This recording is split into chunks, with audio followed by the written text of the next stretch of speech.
আপনারা বিভিন্ন বক্তব্য দিয়েছেন, অনেকে সুনাম করেছেন, অনেকে বাস্তবতা তুলে ধরেছেন। তো আমরাও চাই যে আপনারা আমরা একসাথে মিলে এই নরসিংদী জেলায় আমরা কাজ করতে এসেছি। এই এলাকার মানুষের সেবার জন্যই কিন্তু আমাদের এখানে আসে। যদি নরসিংদী জেলা না থাকতো তাহলে আমি এখানে জেলা পুলিশ সুপার হতে পারতাম না। এই জেলা না থাকলে এইখানে সদর থানার অফিসার ইনচার্জ সহ আমরা যারা চাকরি করি এই পদায়নই হতো না। তো আমরা মনে করি আপনারা আমাদের যোগ্য অভিভাবক, আমি চাই আপনাদের নিয়ে আমরা একসাথে কাজ করার। পাশাপাশি এই এলাকায় অপরাধ কারা করে এটা কিন্তু আমরা করি না, অপরাধ করে এই এলাকার জনগণ। যদি কোনো অপরাধ করে থাকে আপনারা আমাদের সহায়তা করবেন। আমরা আমাদের আইনি কাঠামোর মধ্য থেকে সর্বোচ্চ আপনাদের পাশে থেকে ইনশাল্লাহ সেটাকে দমন করবে। কে কার লোক, কে উঁচু কে নিচু কোনো কিছু দেখার সুযোগ নাই। আমরা সর্বোচ্চ জিরো টলারেন্সে সেটা প্রতিরোধ করব। সেই লক্ষ্যে আমরা আপনাদের সহায়তা চাই। বাংলাদেশ পুলিশ কিন্তু আমরা এসে বলি যে আপনার কি সেবা আপনি প্রত্যাশী। তো অনেকেই কিন্তু আছে যে এরকম করে না। আমরা চাই উদ্দেশ্য একটাই যে আমরা আপনারা মিলে যাতে একটা সমন্বয় থাকে, আমাদেরও কিছু বিধিনিষেধ থাকে, আমরা আইনের কাঠামোর মধ্যে কাজ করতে হয়। আপনারা আমাদের সহায়তা করবেন সেই প্রত্যাশা করি। এখানে প্রবল দে আপেল এবং আমাদের উপজেলা চেয়ারম্যান মহোদয় মোবাইলের কথা বলেছেন। আমি ইতিমধ্যে পুলিশ সুপার কার্যালয়ে একটি মোবাইল উদ্ধারের জন্য একটি সেল গঠন করেছে একজন এএসপির নেতৃত্বে। তার কাজই হবে এই চোর যারা এই মোবাইল চুরি করে, পাশাপাশি যারা সেই চোরাই মাল গ্রহণ করে, আমরা এয়ারপোর্ট থেকে আমরা সবাইকে আইনের আওতায় নিয়ে আসবো। আপনারা দয়া করে আমাদের সহায়তা করবেন। আমি আমার অতিরিক্ত পুলিশ সুপার ক্রাইমকে অনুরোধ করব প্রত্যেক থানায় যে সমস্ত জিডিগুলো হয় সেই জিডিগুলোর কপি আমাদের পুলিশ সুপার কার্যালয়ে ওটা মনিটরিং করার জন্য। আমরা চাই এই যে সিসকা চোর যেগুলো মোবাইল চোরগুলো চুরি করে, অনেকের মূল্যবান তথ্য থাকে মোবাইলে, এটা আমরা যত দ্রুত পারি তাদেরকে আইনের আওতায় নিয়ে আসবো। আপনারা একটু তথ্য দিয়ে আমাদের সহায়তা করবেন। আমাদের ইপি সদস্য সায়াম রাস্তার ব্যাপারে বলেছেন। আমি অফিসার ইনচার্জকে অনুরোধ করব, আমাদের এডিশনাল এসপি সার্কেল মহোদয় আছেন, আপনারা সেই রাস্তায় টহল বৃদ্ধি করার জন্য। টহল বৃদ্ধি আগামীকালকে থেকে হবে এবং এটা প্রতিদিন তো সম্ভব হবে না, মাঝে মাঝেই যাতে সেটা করা হয়। আর কালকে চালু করে আমার জানানোর জন্য আমি নির্দেশ দিচ্ছি। এখানে রুবেল আছে নজরপুরে, বলেছেন যে নজরপুরটা শান্ত ছিল, হঠাৎ করে অশান্ত হয়ে গেছে। আমরা সেখানে কিন্তু সর্বোচ্চ জিরো টলারেন্সে আছি। ইতিমধ্যে এখানে আমাদের এখানে যারা সম্মানিত নেতৃবৃন্দ বলেছেন সেখানে কিন্তু আমাদের স্থায়ী কিছু পুলিশ সদস্য দেওয়া আছে। এরপরেও কিছু যতদিন রাখা যায় সেখানে একটি ক্যাম্প করে যা পুলিশ লাগে আমি দিয়ে দিব। এর সাথে যারা ইন্ধনদাতা, যারা প্রকাশ্য অপ্রকাশ্য ইন্ধন দেয়, আমরা ওই যে ছাগল ফল পারে খুঁটির জোরে আমরা খুঁটি সহ ধরবো। এবার আমরা আপনাদের সহায়তা চাই। আর একটি কথা বলে যে প্রভাবশালী একটি রাষ্ট্রে একটি এলাকার সবচেয়ে আমরা যদি বলি মাননীয় সংসদ সদস্যের একটু অথবা মাননীয় মন্ত্রী মহোদয় যারা আছে, তারা যদি প্রভাবশালীর বিচারে ধরা হয় তাহলে তারা কিন্তু নাম্বার 1 নম্বরে থাকে। আজকে পর্যন্ত আমার 1 বছর এখানে হচ্ছে, কোনো মাননীয় সংসদ সদস্য, কোনো মাননীয় মন্ত্রী মহোদয় কেউ কিন্তু আমাদের এই পর্যন্ত কোনো অবৈধ তদবির করেন নাই। এখানে যারা নেতৃবৃন্দ আছেন হয়তো অনেক সময় গেলে বলেন যে এটা একটু আছে, একটু প্লিজ দেখেন। আমাদের তো কখনো বলে না যে অন্যায় করো, এটা কোনো কিছু না। এটা যদি না করা হয় এটা আমাদের গাফিলতি। কোনো জনপ্রতিনিধি মানুষ তো তাদের কাছে যাবে, কিন্তু আমরা যদি ন্যায় নীতির মধ্যে থাকি তাহলে তো কোনো সমস্যা আছে। আমি এসপি হিসাবে আমার অফিসারদের বলছি যে অন্যায় করবে সেটা যে পদমর্যাদায় হোক তাকে গ্রেপ্তার করার জন্য দায়িত্ব আমার, নাকি?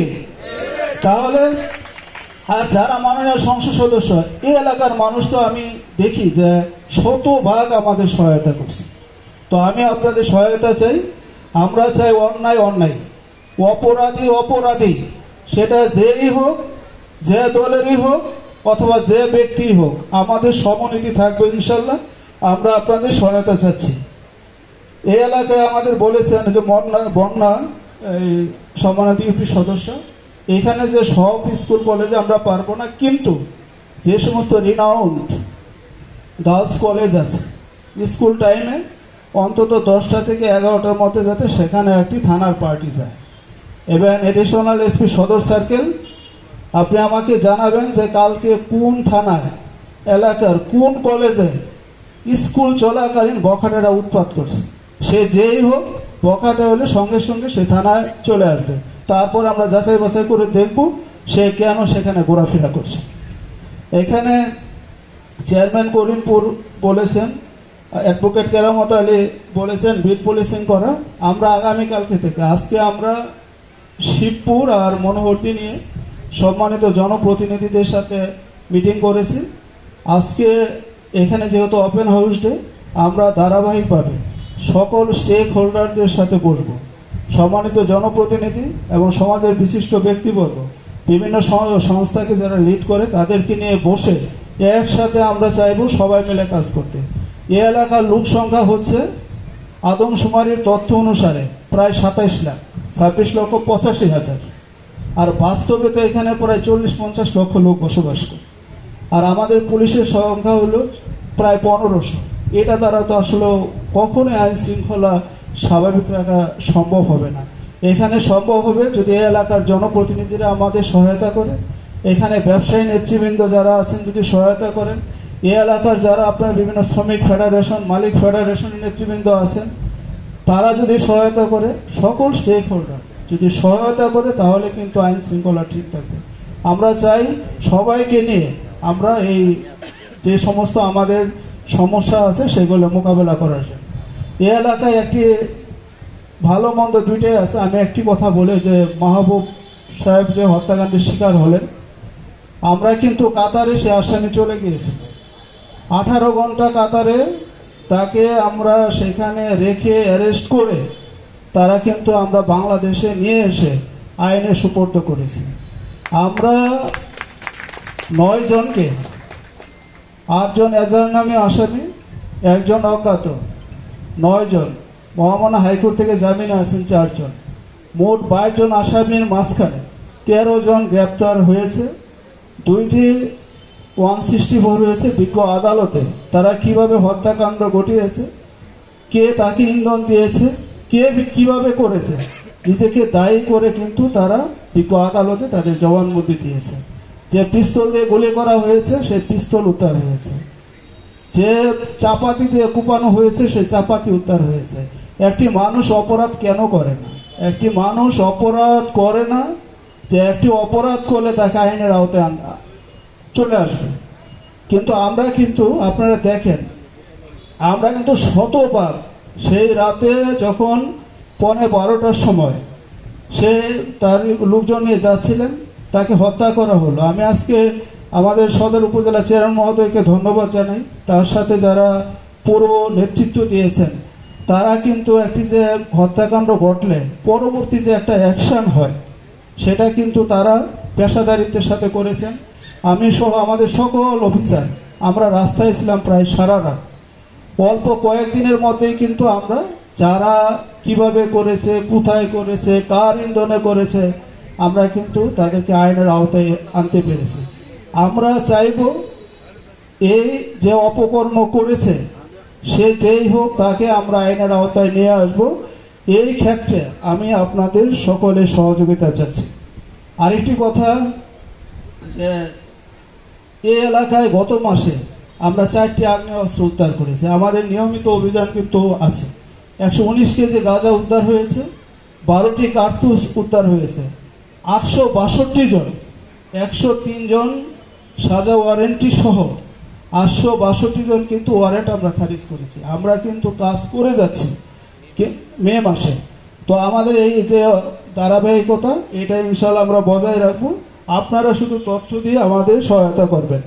আমরা যেহেতু প্রতি মাসে এখানে ওপেন হাউসে হবে, বিট পুলিশিং যদি কার্যকরী হয়, আর যদি আমরা কমিটি পুলিশের এখানে কমিটি হয়েছে দীর্ঘদিন, আমরা বিট পুলিশিংটা অ্যাক্টিভ হলে আমরা আস্তে আস্তে কমিউনিটি পুলিশের অনেকে মারা গেছেন,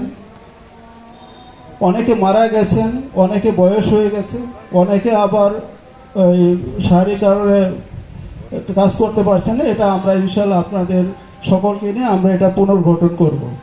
এখানে গত ইউপি নির্বাচনে 9 জন হত্যাকাণ্ডের শিকার হয়েছিল 2018 সালে। গত জাতীয় সংসদ নির্বাচনে 11তম হত্যাকাণ্ডের শিকার হয়েছে। কিন্তু এই যে আমরা নির্বাচনগুলি করলাম, একটি কিন্তু হত্যাকাণ্ড হয়নি, হয়েছে? তা আমরা কেন হয় না কি আমরা বুকে হাত দিয়ে বলতে পারবো?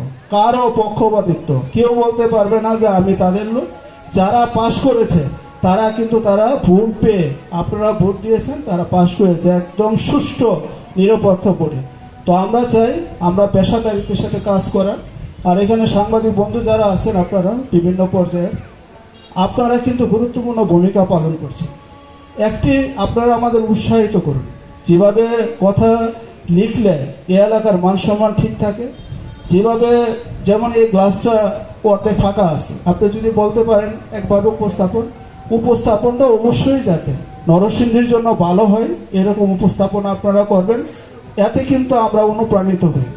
এদিকে আপনারা খেয়াল রাখবেন। আমি সেই জন্য আপনাদের আমি বিশেষভাবে সহযোগিতা কামনা করছি। যেহেতু আজান হয়ে গেছে, আর একদিনেই শেষ না, আজকে এটা শুরু হলো। ইনশাল্লাহ যেহেতু নির্বাচন প্রায় শেষ, আমরা এটা ধারাবাহিকতা আমরা বজায় রাখবো। আর এই থানা সার্কেল অফিস, এসপি অফিস, এগুলো কিন্তু আপনাদের জন্য। আপনারা যে কোনো প্রয়োজনে পুলিশ সুপারের যে কার্যালয়, এটা কিন্তু আমি সবার কথাই শুনি। আপনাদের দাওয়াত রইল, আপনারা আপনাদের প্রয়োজনে অপ্রয়োজনে ওদিকে গেলে যদি মনে করেন কোনো কথা বলার দরকার আছে আর কোনো পরামর্শের দরকার আছে, যে এটা একটু জানালে ভালো হয়, আপনার পরিচয় গোপন আমরা রাখবো। আমরা চাই আপনাদের তথ্য নিয়ে আমরা কাজ করতে। আর যে সমস্ত ঝামেলাগুলো আছে সবাইকে নিয়ে আমরা সেটা মোকাবেলা করব। তো সকলকে ধন্যবাদ জানিয়ে আমার কথা শেষ করছি। জয় বাংলা, বাংলাদেশ চিরজীবক। আসসালামু আলাইকুম।